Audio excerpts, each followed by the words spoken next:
TV player. Now, it's the lunchtime news.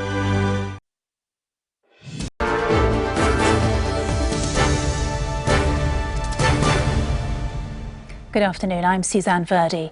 It's going to be a night like no other.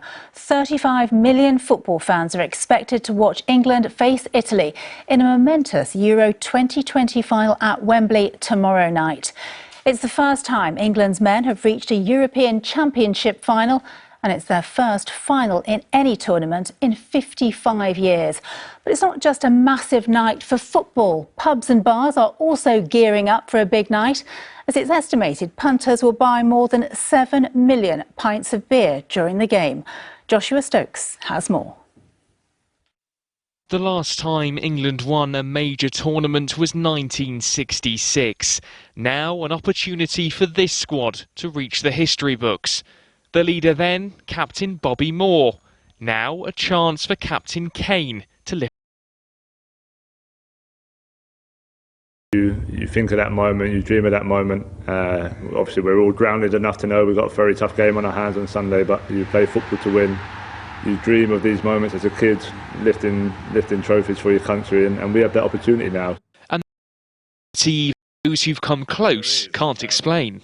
I don't know how they're going to be feeling, because I've never had this feeling before. You know, I've never got to a final. I've got to semi-finals. I know how I felt then, which was very nerve-wracking.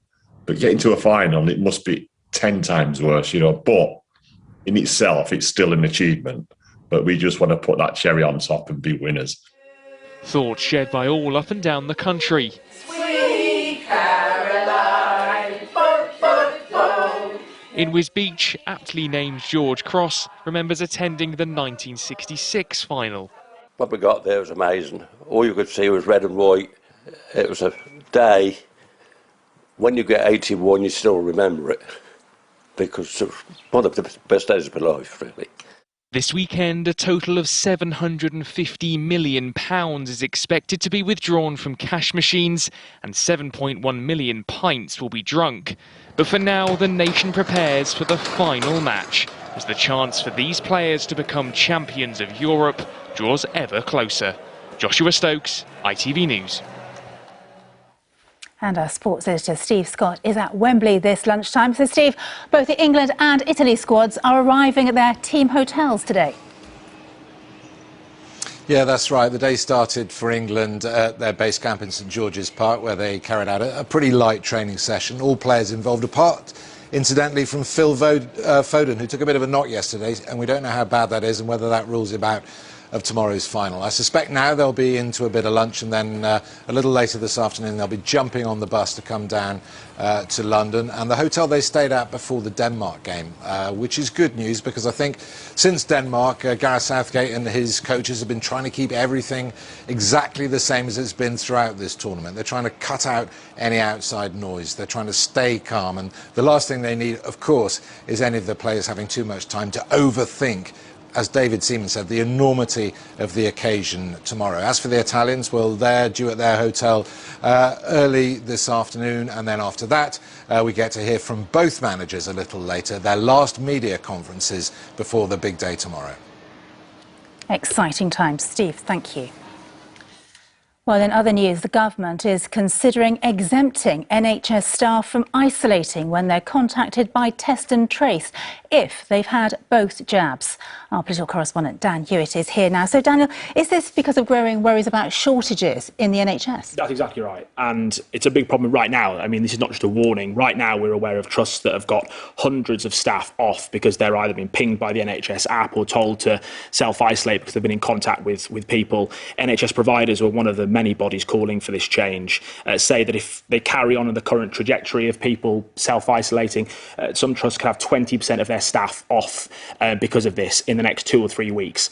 Ministers are looking into this idea. We know that on August the 16th, everyone in England who's double jabbed will no longer have to self-isolate if they've come into contact. What the NHS are saying is, look, that has to be brought in much sooner for NHS staff. Ideally, they say, before July the 19th, or at least on the same day as July the 19th, when we will see all these restrictions lifted in England. This is a big problem, not just because COVID cases are rising, because hospitalisations are rising, because the NHS is trying to deal with this massive backlog, and they don't want to see hundreds of operations cancelled because of this self-isolation rule.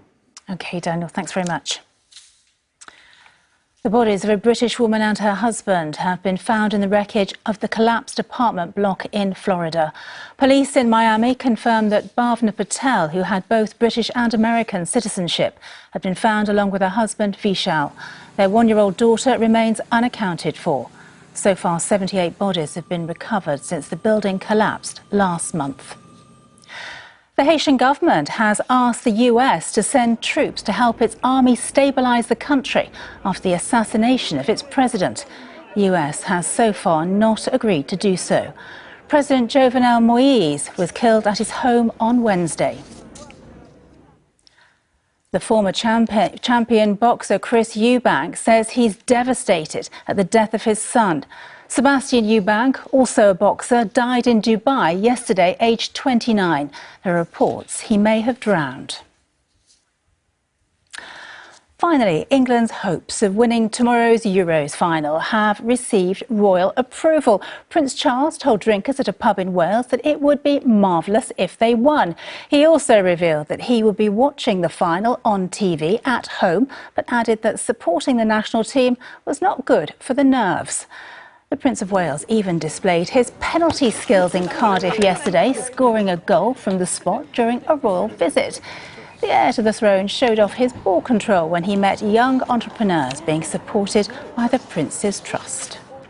He's brilliant, he's got great technique, doesn't need me to coach him, so he scored as well, so that was good. Yeah, it was brilliant. And that's it. Our next bulletin is at 5:30. Until then, have a great afternoon, won't you? Bye-bye.